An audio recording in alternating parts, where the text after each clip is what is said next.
कल्याण लोकसभा मतदारसंघात यंदा खासदार श्रीकांत शिंदे तिसऱ्यांदा बहुमताने निवडून आलेत। आपल्यासोबत आता ते आहेत। प्रचंड मोठ्या प्रमाणात उत्साह सध्या शिवसैनिकांमध्ये दिसून येतं।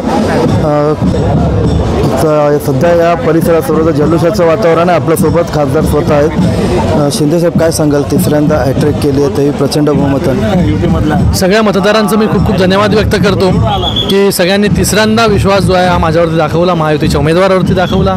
मी माननीय प्रधानमंत्री नरेंद्र मोदी साहेब आणि त्याचबरोबर या महाराष्ट्राचे मुख्यमंत्री एकनाथ शिंदे साहेबांचा धन्यवाद व्यक्त करतो की आज तिसऱ्यांदा संधी त्यांनी दिली या कल्याण लोकसभेमध्ये लढण्याची। सर्व आमचे शिवसेनेचे पदाधिकारी असतील, कार्यकर्ते असतील, ज्यांनी दिवसरात्र मेहनत केली, भारतीय जनता पार्टी असेल, NCP असेल, मनसे असेल, RPI, त्याचबरोबर TOK, साई, या सगळ्या पक्षांच्या कार्यकर्त्यांचं खूप खूप धन्यवाद व्यक्त करतो। आणि गेले 10 वर्ष जे आम्ही काम केलं त्याच्यावरती विश्वास दाखवून जो आहे हा मतदारांनी हा कौल दिलेला आहे।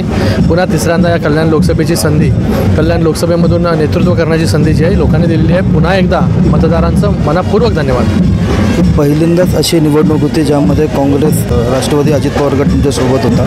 कसं वाटतं, म्हणजे काय त्यांनी प्रयत्न केले? सगळ्यांनीच प्रयत्न केले निवडणुकीमध्ये आणि आज जे आहे हे जे रिझल्ट आहे आपल्याला समोर आहे आपल्या। एकंदरीतच आपल्यासोबत आता खासदार श्रीकांत शिंदे होते, त्यांनी देखील मतदारांचं तसंच मित्रपक्षांचा आता आभार मानला आहे। अभिजित देशमुख, साम TV, डोंबिवली।